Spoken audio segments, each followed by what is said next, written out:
실세 국정농단으로 인해 대통령이 국정을 제대로 운영하기 어려운 상황에 빠졌습니다.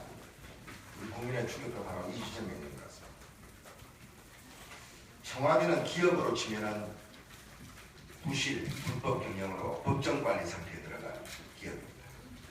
대통령은 이 부실 기업, 파탄난 기업의 최고 경영자로서 책임을 져야 될 사람입니다. 그런 대통령이 부도난 대한민국의 국정 회상에 다시 책임지고 맡길 수는 없는 거 아닙니까? 이것이 국민 대다수의 여론 아닙니까? 현재 대한민국은 과거 김영삼 정부 말기의 외환위기보다 더 심각한 경제위기 상황을 맞고 있습니다. 1997년 김영삼 청와대는 국가 경제관리 실패로 대한민국 경제를 부도냈습니다. 닥친 외환위기로 인해서 기업들은 파산했고 국민들은 해고됐고 가정 파탄, 심지어 자살이 속출하는 악몽과 같은 고통을 겪었습니다. 김대중 정부가 인수한 대한민국은 바로 이런 부도난 대한민국이었습니다. 풍전등화의 경제였습니다. 피와 눈물의 구조조정을 통해 위기를 극복했습니다. 국민이 협조했습니다.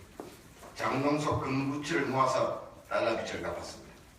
결국 김대중 정부의 청와대는 경제 파탄을 막아냈고 국민의 협력 속에서 위기를 극복할 수 있습니다.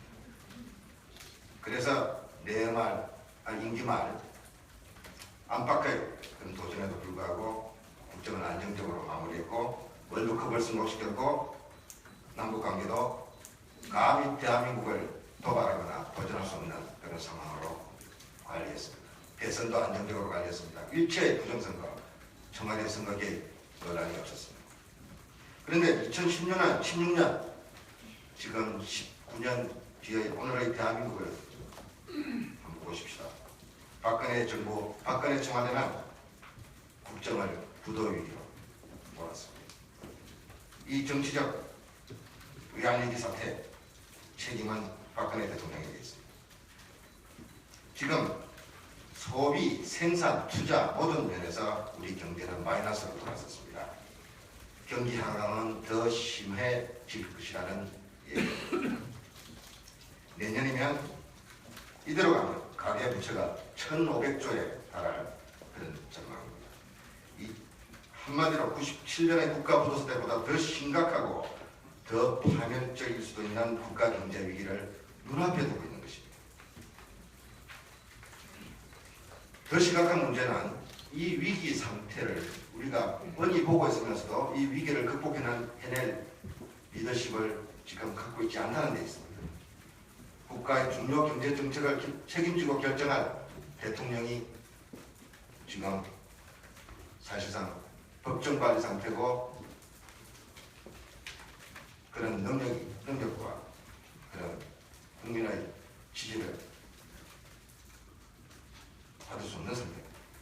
앞으로 박근혜 정부가 김대중 정부처럼 구조조정의 고통 분담과 제2의 정치적 근무기를 국민에게 호소할 수 있겠습니까?